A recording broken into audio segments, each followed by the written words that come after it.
Hi, hello. Welcome to the episode of Isaiah's Newsstand. It's your host, Isaiah Edwards. The date is July the 27th, 2025. Hopefully, this episode finds you well, in good spirits, and high hopes.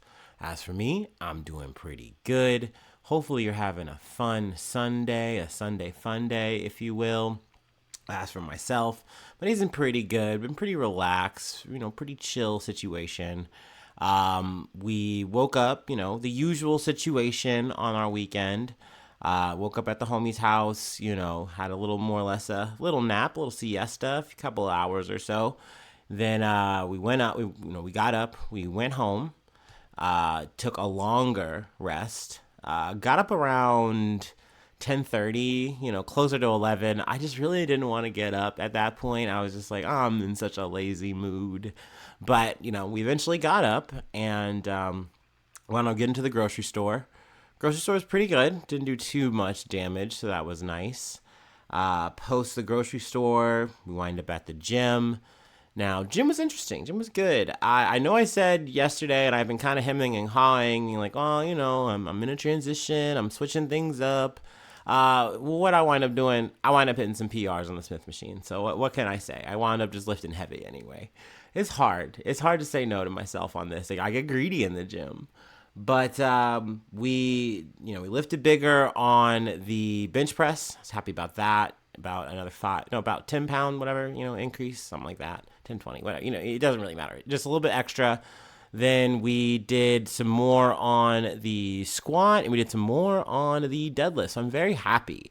Also, the best part about it is my back's not in too bad a shape. So that's good. I know I kind of rolled the dice on that, but I don't know. I just wanted it too bad. But I will say on the deadlift, I was only able to get like 2 reps before I just was like, I shouldn't go any harder. I'm going to drop this and then we're going to, go back to like 225, be safe.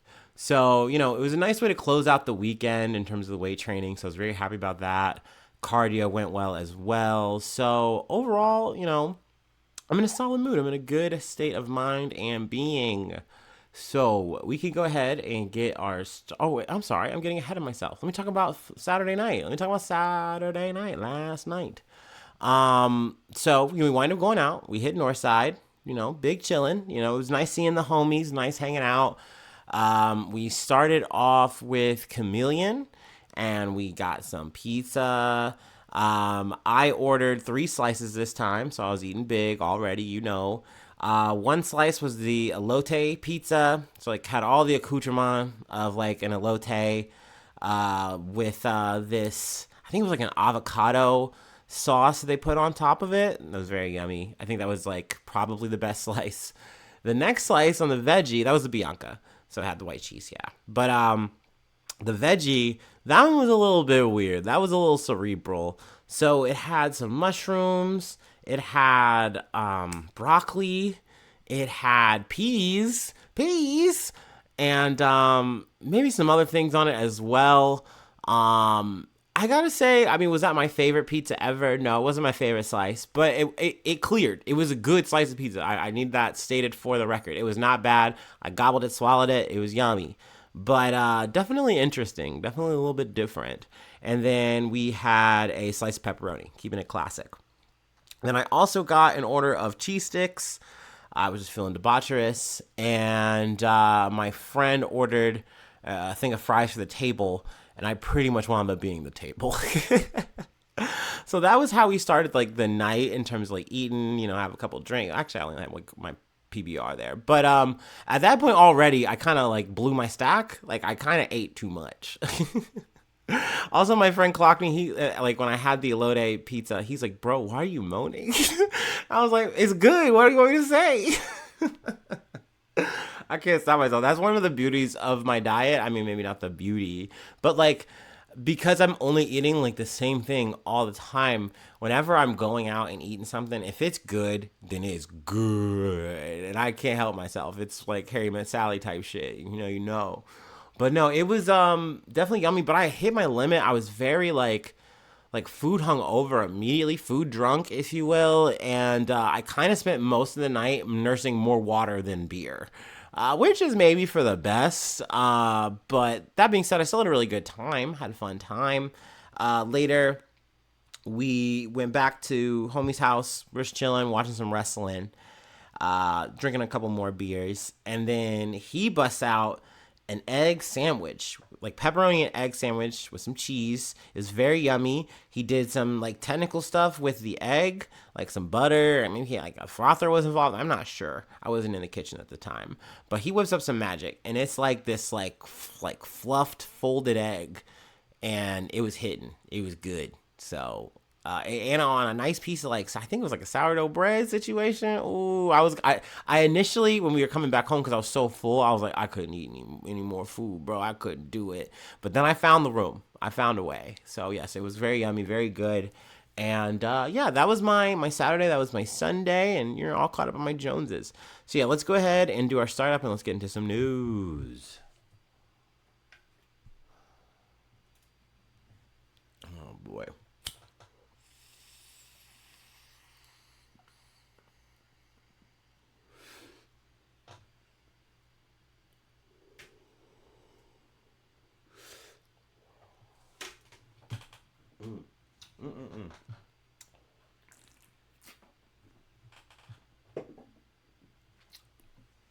All right, a room. Our first story comes from the Associated Press.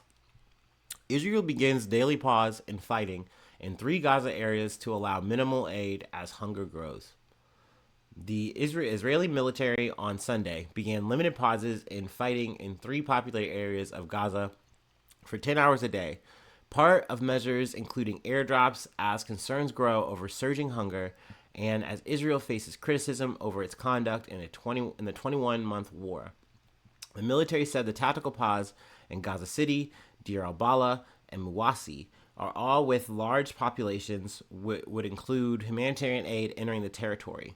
The 10 a.m. to 8 p.m. pause is daily until further notice. Whichever path we choose, we will continue to allow the entry of minimal humanitarian supplies, Israeli Prime Minister Benjamin Netanyahu said. As the military warned, combat operations continued otherwise. Health officials in Gaza said Israeli strikes killed at least 41 Palestinians from late Saturday into Sunday, including 26 seeking aid. So, I mean, yet again, this is like another fig leaf, action by Israel to say, hey, we are doing something. We are allowing aid in, actually, even though they've been saying this whole time that Gaza isn't starving and like the UN, UNRWA is the reason why the aid isn't getting in. It's Hamas. There's always some excuse that doesn't involve them. The airdrops are an action. It's hard to even say that it's good because it's like, yes, you're getting, potentially more aid to people, but the way that this aid is being distributed is going to most likely lead to more people getting hurt and or killed. It's not being distributed in a way that is going to be even in any way, shape, or form. Not to mention you're still going to have, fighting going on all around you. So this is just something that it just seems more like appeasement to the international community, to the people who are, offering criticism of Israel. So they're saying, hey, we're doing this, and this is oh so ethical. This is not an ethnic cleansing or genocide. No way, no how. Even though, we're seeing more and more women, children just starving to death. Not to mention that this has kind of been pushed and squeezed to the point where, okay, you're dropping, trinkle a bit of aid, but even so, there's some people who are just still too far gone, or especially younger children, are past a certain point of malnourishment. So, I would like to say that this is good news. I would like to, but it's just very hard to say that. I feel like the rest is more recap or so, but actually I do want to close with this fact, even though it is sad. Gaza saw 63 malnutrition deaths in July, including 24 children under 5. Including 24 children under 5. The World Health Organization said. So it's still going to be a growing problem. Hopefully, we see some change as we continue on. Hopefully, we see something of a true ceasefire, even though I know that, Israel and America have walked away from the table and are really just trying to shift the rhetoric really hard to say this is all Hamas. They aren't, playing fair. They aren't negotiating well with us, even though it really is Israel moving the goalpost every single time. But yeah, let's go ahead and move along. Let's hit our next topic, our next story from BBC News. EU and US agree trade deal with 15% tariffs for European exports to America. The United States and European Union have reached a trade deal which will see a blanket tariff for 15% on all EU goods imported to the US. President Trump says the EU has promised hundreds of billions of dollars of investment in energy purchases. Trump and the president of the European Commission, Ursula von der Leyen, met for talks in Scotland on Sunday. She has called the agreement a huge deal. The new deal is set to kick in on Friday. It means that Europe will avoid threatened import charges of 30%. So essentially, Trump started coming in high, and EU came to Scotland, worked to a point to say, hey, we can get more or less half off on this tariff if we just agree to this, and we can work it out from there. Now I'm sure there's more details, and they'll come out maybe throughout the week on this. This shit sucks because even though you hear these deals and you go, okay, well, at least it's not as high, and you want to breathe a sigh of relief, everyone is still getting cooked in this situation. This is really just the sign that we are all getting locked into a really shitty situation. If the number is not zero on these tariffs, then it's like, oh, okay, cool, everyone's getting fucked one way or another. But we kind of just have to cut our losses because the big orange man says, yeah, we all got to pay more. So, that fucking sucks. That's more or less where we're at. That's Economy 101 by Isaiah. I don't know. I should start a little segment, a little series. I don't know. Talking bullshit. Whatever. Anywho, our next story is also from the Associated Press. Authorities seek to file terrorism and assault charges against suspect in Walmart knife attack. A man accused of entering a Walmart in Michigan and randomly stabbing 11 shoppers before being detained by bystanders in a store parking lot is expected to face terrorism and multiple assault charges, authorities said Sunday. Grand Traverse City County Sheriff Michael Shea said a motive behind the attack by Bradford Gilley of Afton, Michigan, remains unclear. Gilley, who Shea said had prior assault incidents as well as controlled substance violations, said very little as he was arrested. He is expected to be charged with 1 count of terrorism and 11 counts of assault with intent to murder. Shea praised the quick response by law enforcement officers who arrived within 3 minutes after receiving the call about the stabbing, as well as a group of bystanders who intervened and detained Gilley in the parking lot. Calls began coming in to authorities at 4:43 p.m. on Saturday, and a sheriff's deputy arrived at 4:46 p.m. Let's see. Gilley's name did not appear. They're talking about the jail records. They're still kind of looking for him as he's being processed. I'm going to skip ahead here. Shea said the 11 victims were both men and women, and they ranged in age from 29 to 84 and included 1 Walmart employee. Munson Medical Center Chief Medical Officer Dr. Tom Schimmerhorn said at a press conference Sunday that 1 patient was treated and released. 2 were in serious condition, and the rest are in fair condition. All are expected to survive. Though I did hear one story that was really sad. Like, I think the person was, working the truck or something. Yeah, he saw Gilley, stab a woman in the throat. So I know it's kind of maybe a bit extra information there, a bit graphic, but, god damn. Also, it's worth noting what the knife was it was something as simple as, a folding knife. So, yeah. But I will say, in this situation, essentially the shoppers rallied. They surrounded him. 1 person did have a gun. And, why this, they have this guy cornered. They're telling him to drop the knife. He's saying, I don't care. And essentially someone was able to tackle him. And they were able to do it.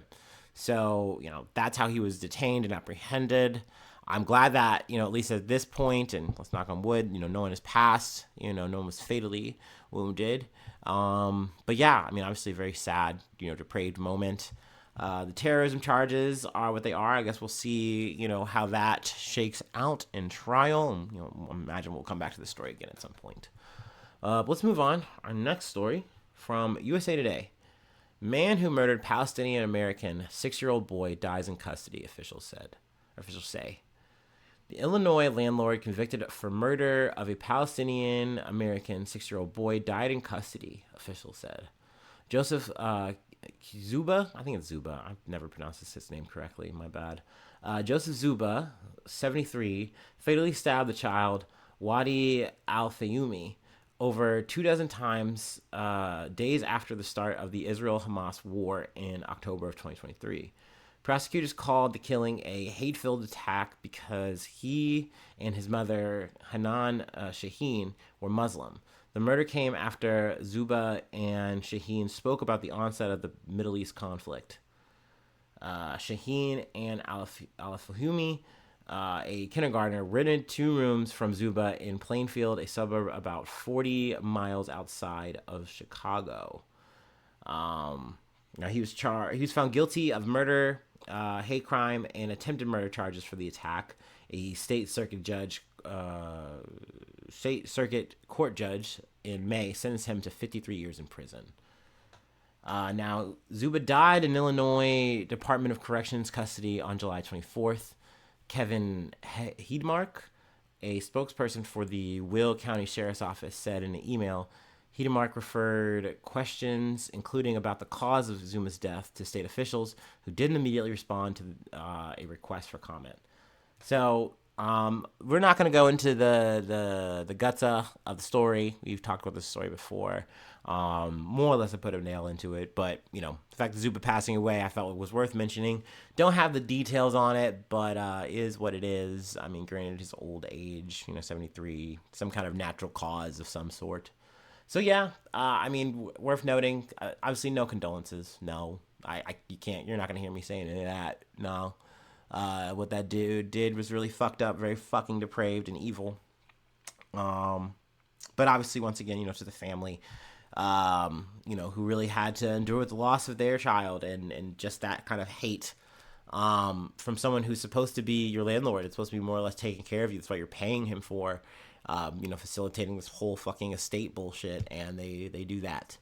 So yeah, that isn't the end of our episode. We have one more thing I wanted to cover, a bit lighter, not as heavy, holding the heavy here, but yeah, let's go ahead and close on a recall, bit of a bad burger recall. But yeah, let's take our last break. Yeah, last break sounds good, and we'll go ahead and close it out.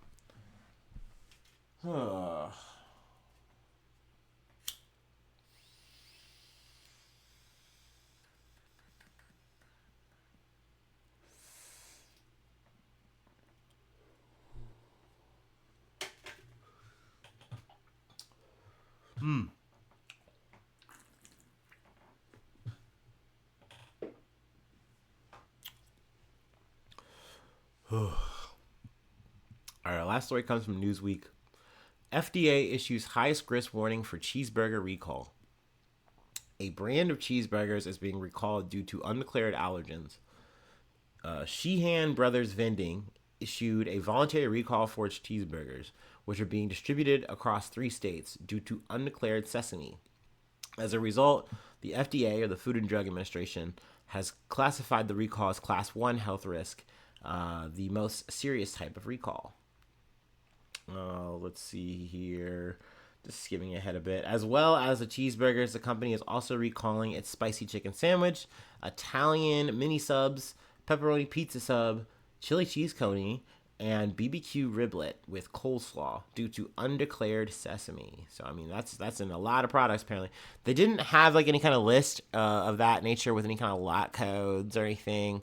They did say, I know, Indiana, where this was distributed, the products, Indiana, Kentucky, and Ohio, specifically through micro markets and vending machines located throughout all of Ohio, northern Kentucky, and eastern Indiana.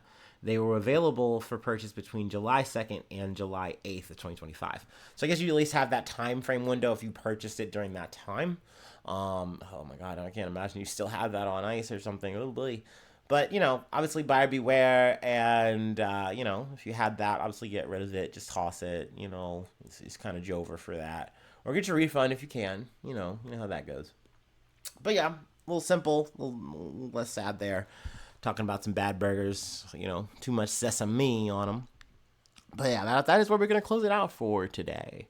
If you'd like, actually no, it's Sunday. There's no shilling. There's no shilling on Sunday. So yeah, it's a new season. Happy new season, and thanks so much for tuning in. Thanks so much for being a friend, and hopefully I see you soon for some more good news. I love ya. Bye bye. Mwah.